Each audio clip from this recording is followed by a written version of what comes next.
Hello friends, welcome back my YouTube channel GK pharma. तो आज हम पढ़ने जा रहे हैं कंपार्टमेंट मॉडलिंग, जो कि हमारे बी फार्मेसी 6 सेमेस्टर के bio pharmaceutics and pharmacokinetics subject की 3rd यूनिट का एक टॉपिक। कंपार्टमेंट मॉडलिंग क्या होता है, इसको हम क्यों पढ़ते हैं? कंपार्टमेंट मॉडलिंग हम इसलिए पढ़ते हैं क्योंकि हम जब कोई भी ड्रग जो है उसको हम बॉडी में एडमिनिस्टर करवाते हैं तो उसके बाद उसकी रेट ऑफ एलिमिनेशन निकालने के लिए हम इसे पढ़ते हैं।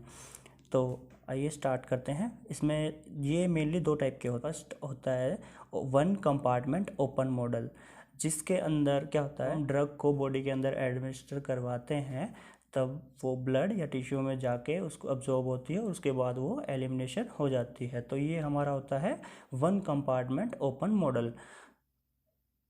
और जो सेकंड है वो है 2 कंपार्टमेंट ओपन मॉडल। इसको हम बाद में करते हैं, पहले इसको कंप्लीट कर लेते हैं। ये फर्दर 4 कंपार्टमेंट मॉडल होते हैं। जो फर्स्ट होता है वो होता है one compartment open model for IV bolus administration. Second जो होता है one compartment open model for IV infusion administration. Third होता है one compartment open model for extravascular administration, zero order absorption. और जो फोर्थ होता है वो होता है one compartment open model for extravascular administration, first order absorptions. तो आइए इनको एक बार थोड़ा सा ब्रीफ कर लेते हैं। तो फर्स्ट है one compartment open model for IV bolus administration. ये क्या होता है? ये मेनली एक सिंगल डोज के लिए ही होता है। जैसे हम सिरिंज से इंजेक्शन लगवाते हैं तो वो सिंगल डोज होती है, वो सीधी आईवी में हम ड्रग को एडमिनिस्ट्रेशन कर देते हैं।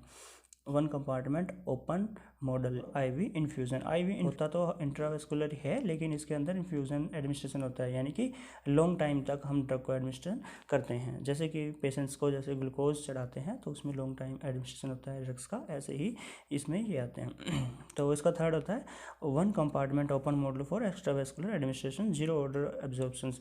इसमें मेनली क्या होता है, ये जीरो ऑर्डर होता है और जो फोर्थ है वो है फर्स्ट ऑर्डर होता है। इन दोनों के डिफरेंस क्या होता है? जो जीरो ऑर्डर होता है उसके अंदर जो हमारे पैरामीटर्स आते हैं, जैसे कि क्लियरेंस आता है और हाफ लाइफ आता है और एलिमिनेशन रेट कांस्टेंट, जो पैरामीटर होते हैं वो सब कांस्टेंट होते हैं, जिसकी वजह से ड्रग्स की अमाउंट को जब बढ़ा देते हैं तो वो एलिमिनेशन जो होती है वो कांस्टेंट ही रहती है। और इसलिए अगर ज़्यादा ड्रग्स हम दे देंगे तो वो बॉडी के अंदर एक्यूमुलेट भी हो सकती है। लेकिन फर्स्ट ऑर्डर के अंदर ऐसा नहीं है, उसके अंदर जो पैरामीटर्स हैं वो कांस्टेंट नहीं होते, जिसकी वजह से हम जितनी ज़्यादा अमाउंट में ड्रग देंगे तो वो ज़्यादा अमाउंट में ही एलिमिनेशन हो जाएगा। तो आइए अब दूसरा देखते हैं, सेकंड कंपार्टमेंट। सेकंड कंपार्टमेंट जो है वो है 2 कंपार्टमेंट ओपन मॉडल। इसमें हम क्या आता है, ड्रग को 2 कंपार्टमेंट्स में होके फिर उसके बाद एलिमिनेशन होता है ड्रग्स का। पहले हम ड्रग का एडमिनिस्ट्रेशन करवाते हैं जो कि जाता है सेंट्रल कंपार्टमेंट में, फिर उसके बाद सेंट्रल कंपार्टमेंट से वो जाएगा पेरिफेरल कंपार्टमेंट में, जो हमने ये दिखाया गया है K1-2, यानी कि कंपार्टमेंट 1 से 2 की तरफ।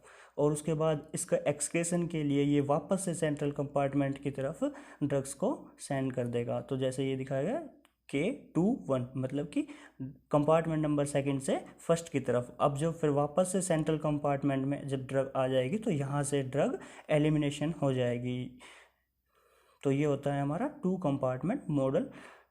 तो इसके अंदर हमने देखा कि 2 कंपार्टमेंट जो है वो यूज़ किए गए हैं। ऐसे ही ये फर्दर 4 मॉडल्स इसके भी होते हैं, जैसे कि 2 compartment open model for IV bolus, 2 compartment open model for IV infusion, and third is 2 compartment open model for extravascular administration, zero order absorption, and fourth is 2 compartment open model for extravascular administration, first order absorptions। तो ये हमने जो कुछ पढ़े हैं basic से compartment के modelling के बारे में, तो अब हम ये इनके फर्दर मॉडल सीरियल से पढ़ेंगे।